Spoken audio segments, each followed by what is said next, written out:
Para pensiunan itu kan dibayar oleh APBN. Pada saat bersamaan juga APBN itu juga mengeluarkan untuk pegawai aktif. Disisihkan, bener nggak? Disisihkan untuk pensiun, meskipun itu juga dari motong gajinya. Itu soal pembukuan, tapi yang penting bayangkan dulu ada itu yang dibayarkan ke Taspen, ke Asabri, bayar belanja pegawai, masuk belanja pegawai, yang belanja subnya adalah belanja pensiun. Pertanyaannya, loh berarti tahun depan bayar lagi, bener nggak? Harusnya itu diperhitungkan sebagai utang. Masuk akal nggak? Karena pasti dibayar. Sama dengan cicilan utang. Mari kita berimajinasi. Posisi fiskal pemerintah itu adalah bayar utang dan bunga utangnya di kisaran hampir 40% dari pendapatannya. Ini sekedar rasio analisis.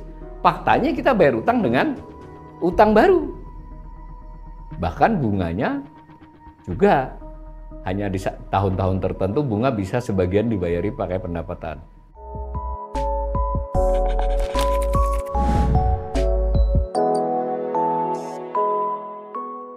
Dalam informasi disebutkan bahwa utang yang 8.353 triliun itu terdiri dari dua bentuk.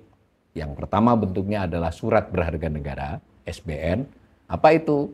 Itu artinya pemerintah berutang kepada kertas. Ya, mungkin sederhananya begitu. Pemerintah berutang kepada kertas, tapi kertas ada yang memiliki. Beda dengan loan, pinjaman. Pinjaman itu pemerintah langsung kepada pihak tersebut untuk berutang. Bisa bank, bisa pihak asing. Pihak asing ya macam-macam, bisa negara, bisa konsorsium atau lembaga internasional ya, Bang. Nah, kemudian dari pinjaman dan SBN itu ada yang berdenominasi. Ini penting kata-kata denominasi.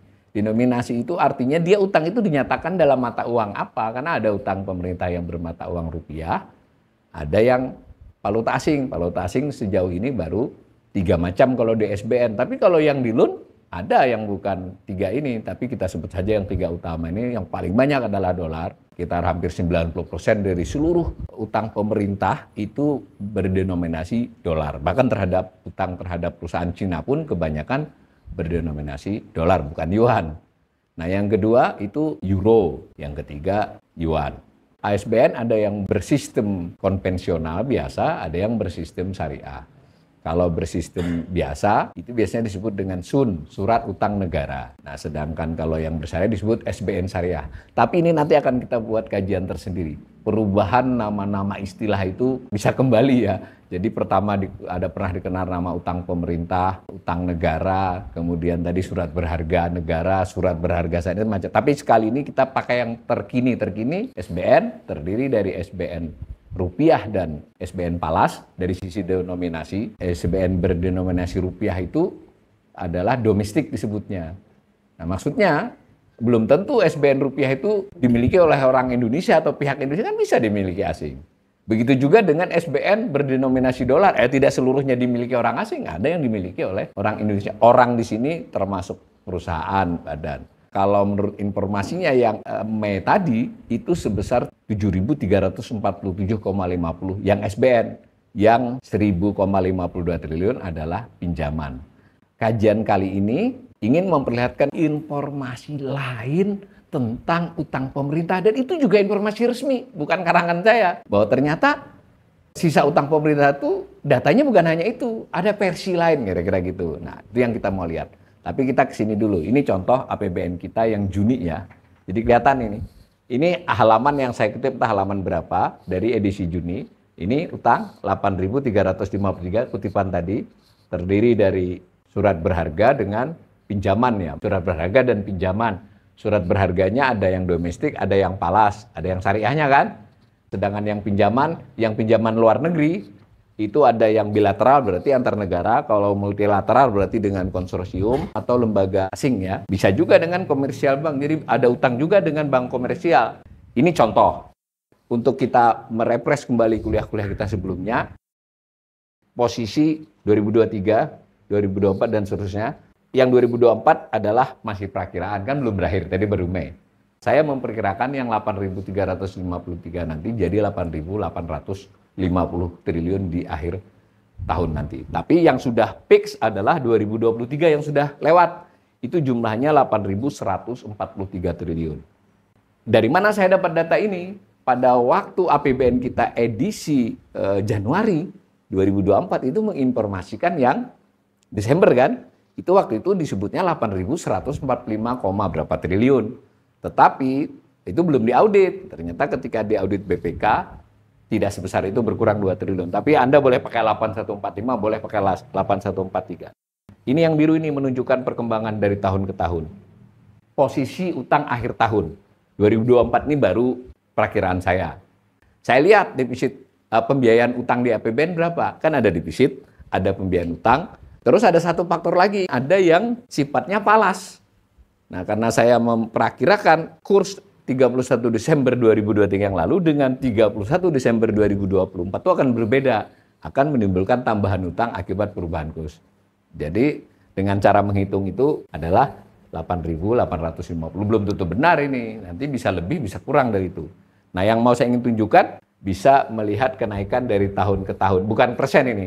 Yang ini menunjukkan tambahan utangnya berapa. Kalau dari 8143 dari 7734 berarti 409 triliun. Jadi tahun 2023 tadi tambahan utang termasuk yang paling kecil tuh, 400. Kalau begitu selama era Pak SBY 10 tahun itu tambahnya berapa? Selama Pak Jokowi dengan ramalan saya ini berapa?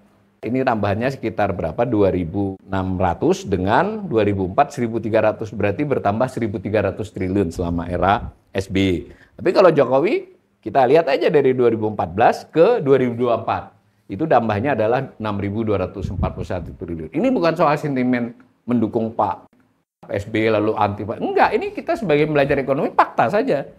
Utang era SBY tambahannya itu 5 kali lipat dibanding Pak. Nah, itu satu contoh dari data tadi. Lalu kita selalu mendapat informasi utang itu aman karena rasio atas PDB-nya masih terkontrol, termanage di bawah batas yang dibolehkan undang-undang 60%.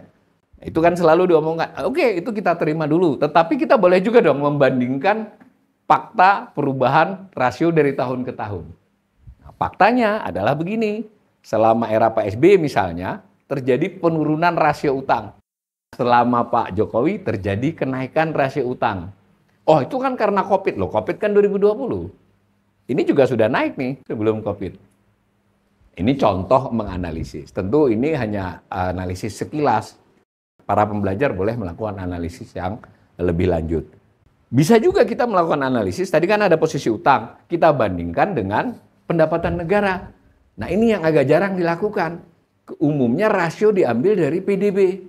Padahal PDB itu adalah nilai produksi barang dan jasa, nilai tambahnya ya, selama 1 tahun dari semua komponen negara. Perorangan, ya pemerintah, ya swasta, apa saja kan, namanya PDB. Kalau sederhanakan PDB itu adalah pendapatan nasional. Loh, emang bayar utang pemerintah pakai pendapatan nasional? Jawabnya tidak. Bayar utang pemerintah itu dengan pendapatan negara. Tetapi karena memang analisis cukup lazim memakai rasio atas PDB, ya nggak apa-apa. Nah, tapi boleh dong kita nambahkan analisis. Bukan membatalkan yang rasio PDB, tambahin. Apa yang terjadi? Ternyata utang dibandingkan dengan pendapatan negara mengalami peningkatan yang luar biasa. Nah, di tahun 2024 nanti saya perkirakan di kisaran 315%. Oke, pemerintah akan lebih hati-hati misalnya nanti. Bisa jadi 300%. Kebayang nggak kalau saudara-saudara punya utang sifatnya 3 kali lipat dari pendapatan setahun saudara-saudara. Itu artinya baca ini. Ini ada analisis, ada rekomendasi best practices internasional. Ini jelas melampaui. Maka kita lalu melihat juga, bisa juga menganalisis dengan belanja. Jadi gampangannya, belanja pemerintah itu berapa, utangnya berapa. Ini rasionya. Uraian ini hanya sekedar ingin mengingatkan bahwa dilihat dari rasio manapun selama era pemerintahan Pak Jokowi, bisa dikatakan memburuk terkait utang. Mau rasio atas PDB, mau tambahan utangnya, mau rasio utang atas pendapatan, mau rasio utang atas belanja, dan ini lazim semua. Itu memburuk. Ya aman, tapi meningkat. Artinya mengarah tingkat keamanannya merendah, kira-kira begitu toh kalau Pak. Nah, saya kasih ini kalau dari pendapatan udah tidak aman. Lalu kalau misalnya pakai belanja juga enggak. Tadi dapat 8.143 triliun untuk akhir tahun 2023 maupun 8.353 untuk akhir Mei. Itu definisinya tadi sudah kelihatan ya. Utang pemerintah yang terdiri dari surat berharga negara dengan pinjaman. SBN saya ulangi adalah surat utang yang dipegang orang, pihak lain, Sedangkan pinjaman itu berarti pemerintah melakukan transaksi utang piutang dengan pihak lain kan? Begitu. Apakah per definisi utang pemerintah itu nggak hanya itu sebenarnya? Misal kita mencatat 31 Desember 2020. Pada saat buku ditutup itu ternyata pemerintah masih belum membayar pihak A terkait pekerjaannya. Bisa belum membayar pensiunan. Maksudnya terutang karena masih ada. Dan itu banyak, itu dihitung, namanya kewajiban. Definisi utang pertama tadi benar-benar utang surat dan utang transaksi kan, surat lah semuanya. Sekarang pemerintah tuh ternyata punya banyak kewajiban juga kan. Ada barang yang sudah diterima belum dibayar, ada yang sudah dikerjakan proyek oleh apa, belum dibayar, itu kan utang. Tapi tidak masuk definisi yang tadi. Nah, definisinya adalah kewajiban. Semua yang belajar akuntansi cenderung mengartikan bahwa yang namanya kewajiban itu ya sama dengan utang. Dapatnya di mana? Neraca. Perusahaan buat neraca. Apakah pemerintah buat neraca? Buat. Dan diwajibkan oleh undang-undang. Diwajibkan oleh undang-undang bahwa pemerintah itu harus melaporkan keuangannya. Sampai akhir tahun, sampai 31 Desember, 1 Januari 31 Desember, disusun 1 Januari sampai 31 Maret maksimal. Nah, namanya laporan keuangan pemerintah pusat LKPP. Diserahkan kepada BPK untuk diaudit, diperiksa. BPK diberi waktu paling lambat 2 bulan harus mengumumkan hasil pemeriksaannya. Disampaikan kepada DPR dan juga kepada pemerintah lagi. DPR membahasnya, tapi sekedar formalitas sebenarnya, lalu nanti ditetapkan dengan undang-undang. Nah, ke publik bagaimana? Menurut aturannya, publik harus tahu. Jadi ibu bapak saudara-saudara ini berhak tahu LKPP. Sayangnya hak itu jarang dipakai. Apakah dipenuhi? Itu berarti dari sisi pemerintah dan BPK kewajiban, benar nggak? Tapi silakan googling, berita-berita tentang itu tidak banyak, benar nggak? Memang diunggah di lamannya BPK dengan lamannya Kementerian Keuangan, LKPP itu. Biasanya jeda 1 atau 2 minggu dari ketika diserahkan ke DPR. Tapi nanti saudara-saudara akan tahu bahwa tidak mudah Anda untuk mencari tahu LKPP. Tapi nggak apa-apa, saya anggap aja sudah dipenuhi kewajiban. Tapi tidak ada rilis, tidak apa yang meluas. Di dalam sana, di dalam LKPP itu ada neraca. Nah, neraca itu gambaran tentang aset, kewajiban, ekuitas kan begitu. Kewajiban ditambah ekuitas itu sama dengan aset. Itu rumus akuntansi biasa. Digambarkan begitu. Prinsipnya kewajiban dia utang artinya. Nah, nilai kewajiban per 31 Desember menurut dokumen itu adalah 9.536,68 triliun. Saya bulatkan ya, 9.537 triliun. Nah, tadi kita ingat-ingat tadi, pada saat itu yang dilaporkan oleh APBN kita adalah 8.143. Selisih kira-kira 1.400 kan? Sayangnya kita tidak bisa membandingkan yang 31 Mei, karena LKPP belum ada. Nah, tapi sudah dapat nih kerangka berpikirnya. Ini yang terakhir nih, Desember. Tadi saya pakai 8145, ya bisa 8143. Ternyata kalau pakai LKPP, kewajiban itu adalah 9537. Perbandingan dari tahun ke tahun begini.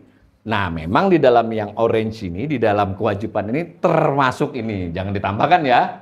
Ini selisihnya ini adalah hal yang tidak dianggap, tidak diinformasikan di APBN kita. Tapi ini kewajiban. Ini saya udah mulai masuk nih kepada isu yang paling hangat. Tadi rasio tadi kan atas ini, benar nggak? Bagaimana kalau pakai yang ini? Harus dicari tahu. Lalu kalau membandingkan dengan Jepang misalnya, wah Jepang 250%, Amerika 100% rasionya. Itu bolehlah untuk konsumsi publik. Untuk pembelajar ekonomi harus kritis. Nanti kita cermati definisi utang pemerintah, public debt atau government debt di negara itu apa. Kalau ternyata dia definisinya yang ini, kita harus membandingkannya dengan ini, benar nggak? Lain kali ya, tapi ini saya pastikan dulu ada definisi kedua tentang utang, yaitu kewajiban pemerintah. Sudah punya 2 definisi kita nih, ada definisi ketiga. Ibu bapak saudara ini kan tahu tuh, para pensiunan itu kan dibayar oleh APBN. Pada saat bersamaan juga APBN itu juga mengeluarkan untuk pegawai aktif. Disisihkan, bener nggak? Disisihkan untuk pensiun, meskipun itu juga dari motong gajinya. Itu soal pembukuan, tapi yang penting bayangkan dulu ada itu yang dibayarkan ke Taspen, ke Asabri, tetapi yang penting di dana APBN itu ada keluar. Bayar belanja pegawai, masuk belanja pegawai, yang belanja subnya adalah belanja pensiun. Di tahun 2023 itu kurang lebih 140 triliun. Sudah tercatat, artinya sudah diperiksa. Pertanyaannya, loh berarti tahun depan bayar lagi, bener nggak? Harusnya itu diperhitungkan sebagai utang. Masuk akal nggak? Karena pasti dibayar. Sama dengan cicilan utang. Harus ada perhitungan tentang kewajiban jangka panjang pemerintah atas program pensiun. Apa yang terjadi? Bertahun-tahun itu jadi perdebatan tertutup. DPR juga nggak terlalu ini. Nggak dibicarakan. Baru pada tahun 2019 akhirnya diputuskan. Dan BPK juga menyetujui pemerintah harus melaporkan itu mulai tahun 2019 yang disebut dengan kewajiban jangka panjang program pensiun. Masuk akal ya? Nah itu caranya menghitung, ditetapkan. Cara menghitungnya ditetapkan dengan peraturan menteri. Tiap tahun ada sedikit perubahan karena kan nggak pasti tuh yang pensiun itu umurnya berapa. Lalu tetapi kan secara studi mereka, secara metode kan ada ngitung. Orang teman-teman yang akuntansi pasti bisa tahu pelajaran itu. Nanti rata-rata umur hidupnya berapa, rata-rata jumlah pegawainya berapa, aktuaria lah. Aktuaria namanya. Nah, termasuk yang pegawai yang masih harus disisihkan biayanya untuk pensiunnya nanti, dari sisi pemerintah kewajiban. Bahwa dia memotong gaji pegawai itu soal lain. Nah, berapa coba? Per 31 Desember, jumlahnya adalah 3.120,69 triliun. Jadi saya bulatkan ya 3.121 triliun. Data yang ada mulai dari 2019, ini 2023. Nah ini datanya. Tahun lalu 2.950. Sebelumnya 2.900. Boleh dong definisi kewajiban pemerintah dan ini nanti itu soal rasio tadi. Beberapa negara memasukkan ini sebagai outstanding utangnya. Rasio 100 ternyata termasuk ini di sana. Di sini rasio 39 enggak masuk ini. Kalau kita pakai ini, berarti sudah ada 3 definisi ya bagaimana utang. Nah, begini. Ini yang pertama, yang biasa kita dengar dari pemerintah. Yang kedua, yang pakai LKPP. Ini 953. Ini 31 Desember ya. Kalau menambahkan dengan pensiun tadi, maka kita dapat angka 12.658 triliun. Menurut pengertian utang yang mengartikan utang pemerintah adalah kewajiban pemerintah, termasuk kewajiban jangka panjang terhadap program pensiun, bukanlah 8.140, tetapi 12.658 triliun. Murni berdasarkan publikasi pemerintah sendiri. Saya ingin sampaikan, ada pihak yang menganggap 3.120 itu terlalu rendah. Dia bilangnya 4.500. Anggota DPR. Saya nggak mau pakai kira-kira, saya pakai aja informasi pemerintah sendiri kan. Sudah dapat 3 definisi, ada definisi tambahan kalau mau. Tentu ini keperluannya analisis, yaitu utang badan usaha milik negara. Kewajiban badan usaha milik negara.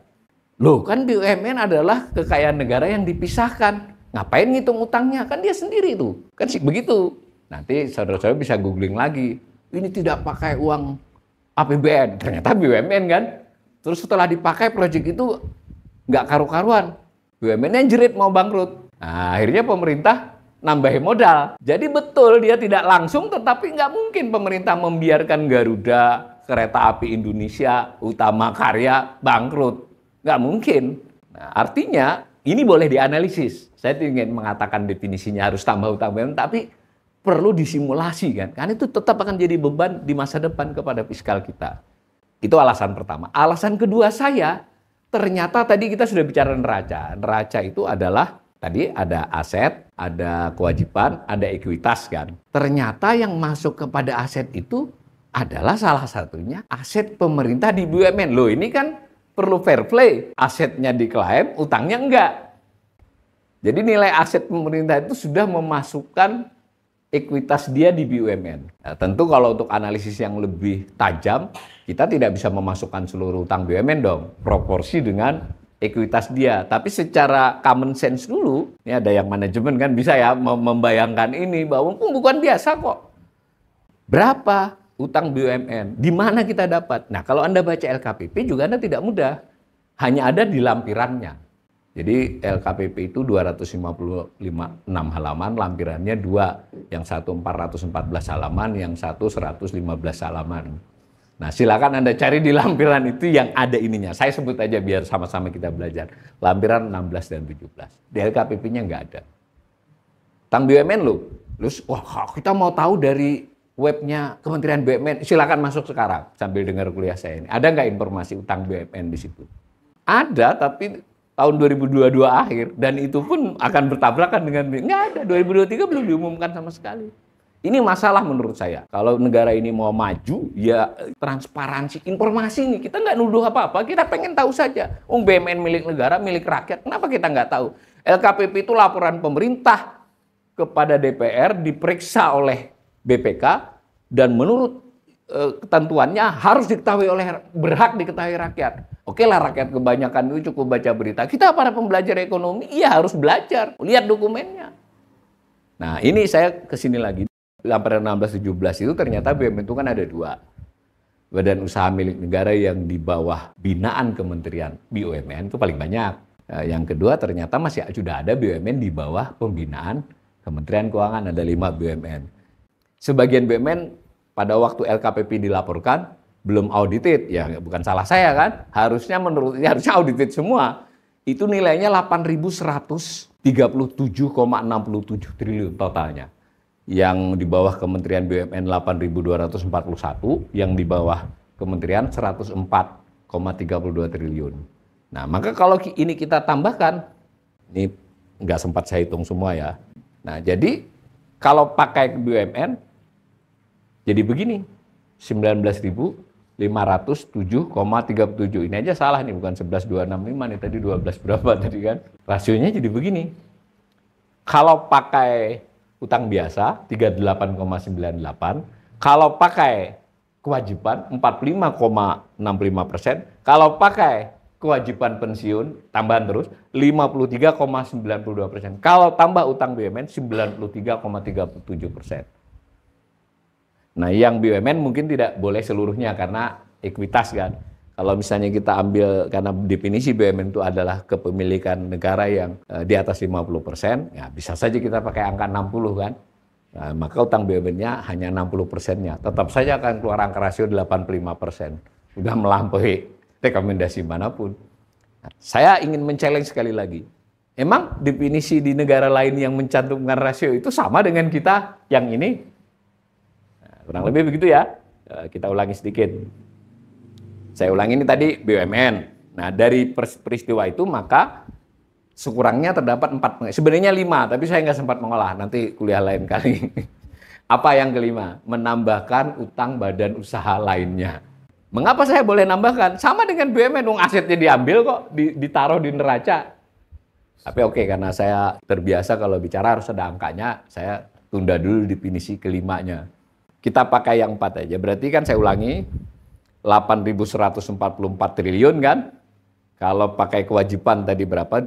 Sekitar 12.000. Lalu ditambah program pensiun, tadi ini 11.265, termasuk kewajiban BUMN dan seterusnya. Karena tahun 2023 itu PDB-nya 20.892 triliun, maka rasio kan bisa dibuat. Nah, keluar tadi tabel tadi dari nilai PDB 20.892 triliun. Ingat, cara membuat ini masuk akal, lebih masuk akal daripada utang pemerintah biasa. Ini PDB itu adalah pendapatan nasional seluruhnya. Sebenarnya kenapa sih utang pemerintah bisa bertambah terus dan tambahan belakangan ini cukup besar?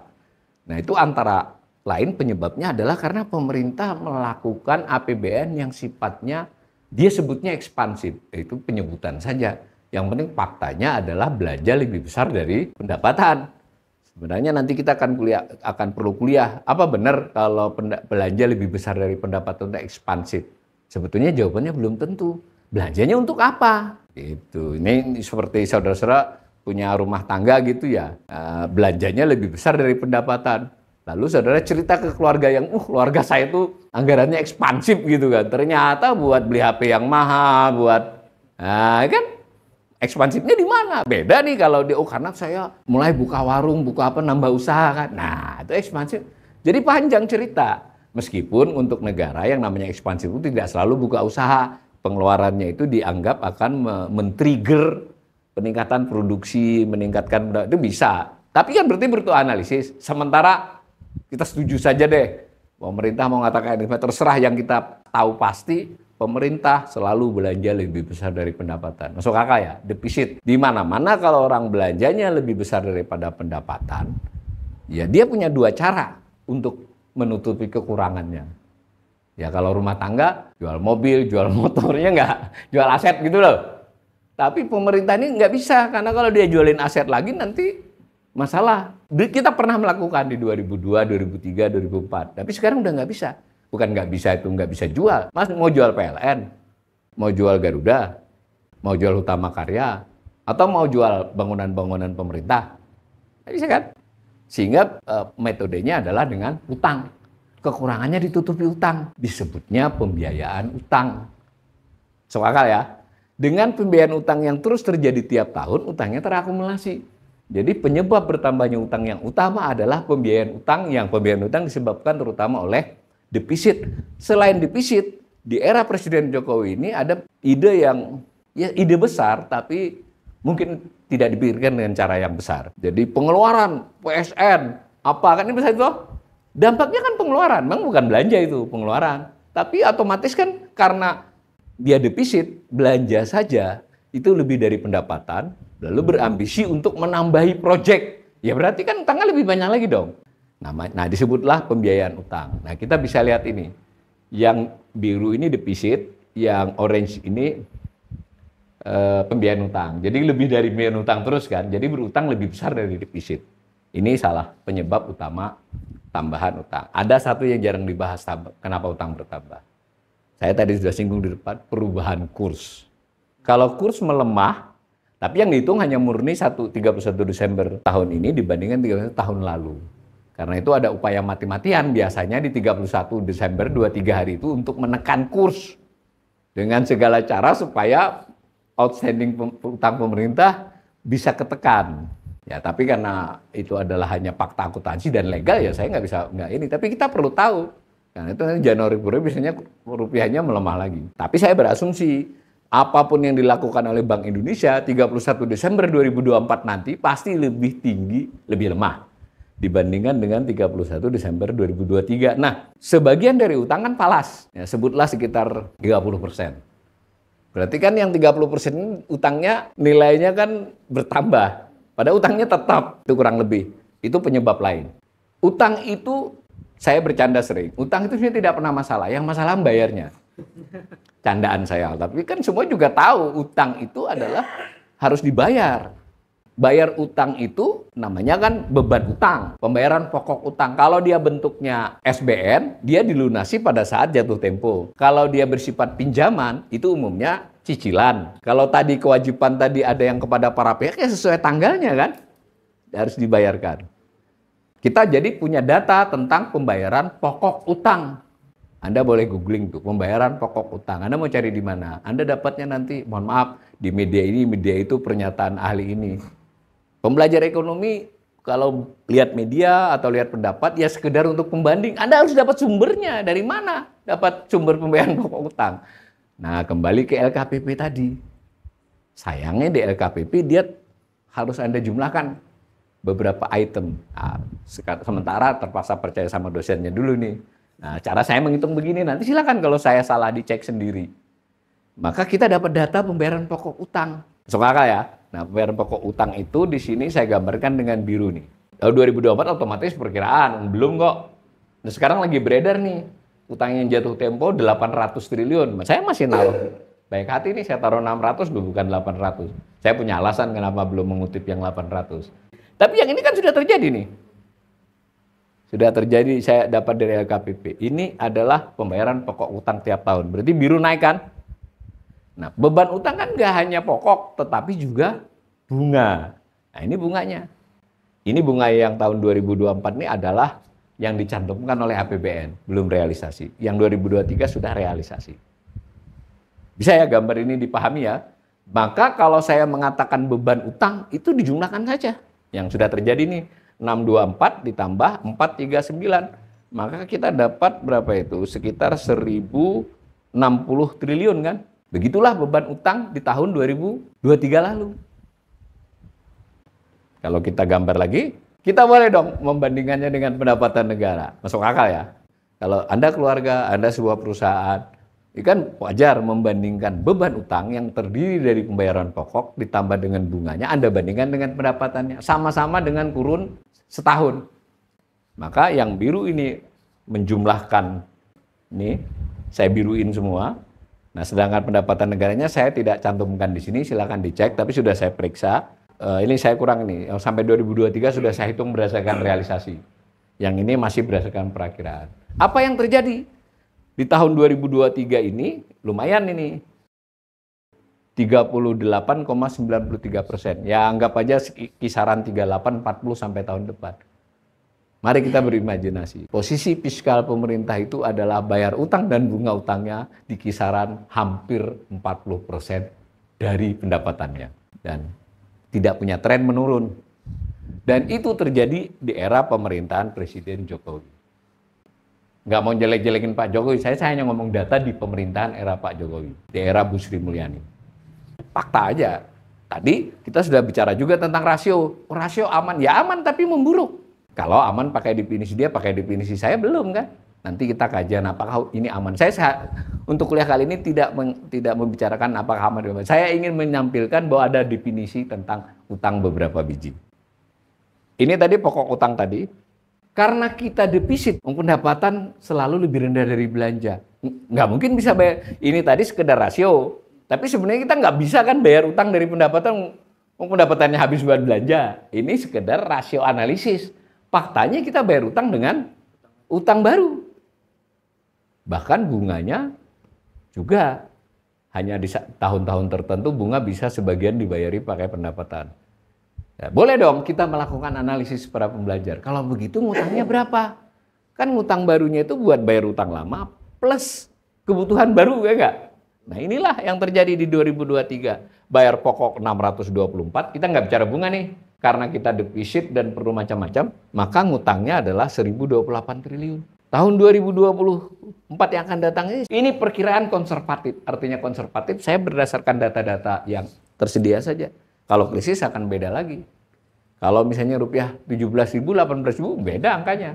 Ini saya sudah mengasumsikan ngikuti saja lah. Oke, 16.000. Oh, oke, defisit bisa dikendalikan. Itu sudah begini. Dikendalikan saja nggak enak. Ya, kecuali 2020 ini kan wajar. Ini COVID ngutangnya banyak. Ya, tetapi nggak di zaman COVID juga. Orang kalau sudah sekali terbiasa, keluarga nih, saya nggak bicara negara. Tapi mungkin cocok untuk negara. Kalau udah biasa ngutang, pada saat dia lega pun gatal untuk nggak ngutang lagi. Kira-kira gitulah. Kurang disiplin kalau bahasa sederhana terhadap keuangan. Maka penarikan utang baru itu selalu lebih besar. Di dalam analisis yang lebih advance itu namanya resiko shortage, resiko refinancing 2. Financing itu artinya resiko bagaimana kalau nggak ada yang mengutangi atau nggak bisa ngutang. Masalah kan? Jadi masalah kita bisa muncul akibat jual surat berharga tidak laku. Cari utangan kepada para pihak susah. Dapat tetap. Karena itu pemerintah mulai sekarang sudah terlihat. Udahlah utangi kami, maksudnya beli SBN kami, yieldnya 7%. Nah begitu. Kalau kita nggak butuh-butuh amat, kasih aja yield 2%, 1%, benar nggak? Itu kenapa 7%? Oh 7% itu juga tidak terlalu tinggi. Ya, mau bandingin dengan siapa? Yield SBN benchmark 10 tahun Indonesia itu tertinggi di kawasan. Termasuk yang tinggi di dunia. Mungkin kita saingannya dengan Brasil, dengan Argentina. Masih untung ada yang mengutangi kan. Kalau bicara soal menurunkan grade utang, itu ya ini antara lain hitungannya. Kalau memang kita itu grade-nya bagus, ya ini enggak 7%. Tapi siapapun bisa baca laporan ini, emang cuma saya yang bisa baca. Apalagi mereka punya tenaga ahli, dia tahu, waduh pemerintah ini butuh utang sekian. Dan diumumkan. Nah, semacam itu ya. Jadi dari uraian saya untuk kuliah kali ini belum bicara risiko. Yang penting saya menggambarkan ada 4 definisi posisi utang. Dan masing-masing itu berdampak terhadap jumlah yang berbeda. Nah jumlah yang berbeda itu kalau kita rasiokan dengan PDB jadi berbeda. Lalu kalau kita mau membandingkan antar negara, kita harus tahu definisinya sama enggak. Kalau kita bicara lagi undang-undang, nah ini nanti materi teman-teman hukum ini, benar nggak definisi di Undang-Undang Nomor 13 itu adalah untuk ini? Jangan-jangan untuk yang ini. Sudah dekat banget kan? Kalau ini saya ngakui ini harus perlu debat, Bu Emet. Nah, dengan demikian, para pembelajar ekonomi ini punya agenda untuk makin mencermati pengertian utang pemerintah, data-datanya, dan harus bekerja keras untuk membuka-buka dokumen, sekaligus juga peraturan terkait, peraturan undang-undang maupun peraturan Menteri Keuangan. Mudah-mudahan kuliah ini ada manfaat buat semua para pembelajar ekonomi.